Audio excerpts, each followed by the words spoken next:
Oui.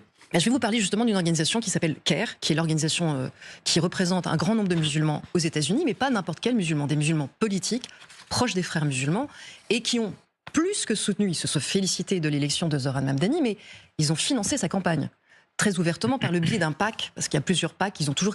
L'habitude des frères, c'est toujours créer plein de noms différents et un nom à chaque campagne. Pour ça, on met plus de temps à les relier à la matrice originelle. Mais je voudrais qu'on écoute Linda Sarsour, qui est une des activistes fréristes les plus décomplexées aux États-Unis. Alors elle se cache pas beaucoup, honnêtement, et qui, avant l'élection, revendiquait clairement Zohran Mamdani comme étant leur candidat et revendiquait le fait que ces PAC, c'est-à-dire ces organes de collecte de fonds américains, proches des frères, dont CARE, aient beaucoup donné à Zohran Mamdani.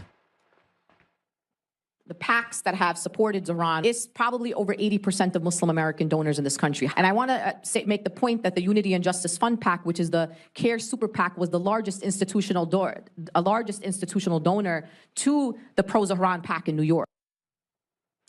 Il y a d'autres organisations proches des frères musulmans que Zohran Mamdani soutient ouvertement. BDS, par exemple, qui est une organisation non seulement de boycott des produits israéliens, mais ça, sincèrement, moi, je comprendrais qu'on puisse soutenir la cause palestinienne en boycottant des produits faits dans les colonies, par exemple. Mais BDS, c'est pas ça. BDS, ils vont jusqu'à boycotter des Israéliens en raison de leur nationalité, qui sont de gauche, anti-Netanyahou, artistes ou autres. Donc c'est un boycott raciste d'une organisation, là aussi très, très proche du Hamas, que soutient le maire de New York. Il soutient toute une kyrielle d'autres organisations. Je voudrais vous parler d'un imam dont il est proche, avec lequel il a posé récemment tout sourire, parce que celui-là, c'est pas n'importe qui, c'est l'imam Siraj Wahhaj, dont il dit que c'est un des plus grands, Zohran Mamdani dit que c'est l'un des plus grands savants musulmans de l'ère contemporaine. Enfin, c'est surtout l'un des apologistes du premier attentat contre le World Trade Center en 1993. Vous savez, c'est le premier attentat islamiste en Occident qui a préfiguré le 11 septembre.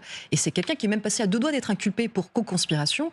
Il est passé vraiment très près. Mais en tout cas, il ne cache pas en avoir été un grand admirateur. Donc dire vouloir être maire de New York et être maire de New York en étant si admiratif d'un apologiste de l'attentat qui a préfiguré celui du 11 septembre, où il y a des New-Yorkais qui sont morts, au passage, dans cet attentat, c'est quand même pas rien. Mais il faut que je vous fasse écouter autre chose pour avoir le personnage dans toute sa complexité. Et je voudrais préciser quelque chose que je vois sur les réseaux et qui me sidère un peu, David.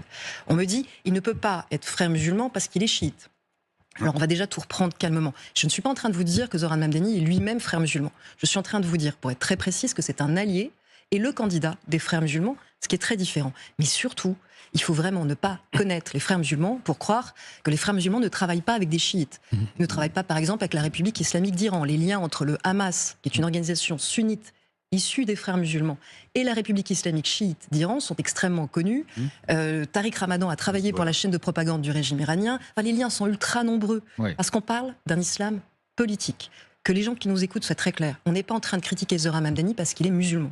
On est en train de le critiquer pour ses idées, ce qu'il véhicule, pour ses discours et ses amis et ceux qu'il soutient. Ses accointances. Ça s'appelle politique. Et à moins qu'on m'explique que si on est musulman, on n'a pas le droit d'être fact-checké pour le coup, ou un tout petit peu étudié, ça s'appelle du racisme.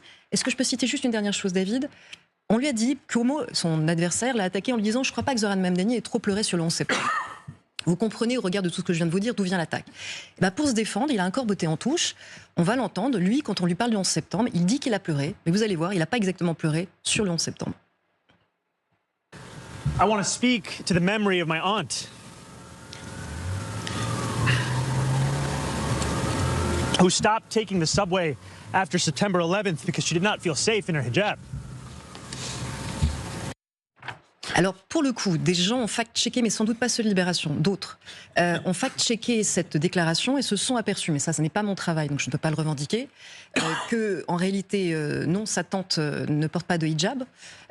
Donc, il a dû rétropédaler en expliquant que finalement, il s'était trompé, c'était une lointaine cousine, mais apparemment, la lointaine cousine n'habitait pas New York à ce moment-là. Donc, on ne sait plus très bien de qui il parlait, la larme à l'œil, mais autre mensonge, il a été pris en flagrant délit. On a une photo de lui qui remonte avec la vice-première ministre d'Ouganda. Et la vice-première ministre d'Ouganda, où il pose tout sourire à ses côtés, c'est quand même celle qui a fait passer la loi qu'on appelle Kill the Gay, qui est une loi anti-homosexuelle très sévère et très violente qui condamne à mort les homosexuels, ou en tout cas à des peines des fois de prison à vie. Et il a expliqué qu'il ne la connaissait pas. Et là, il se fiche carrément de notre figure, pour être poli, parce que Rebecca Kadaga, c'est une grande amie de son père.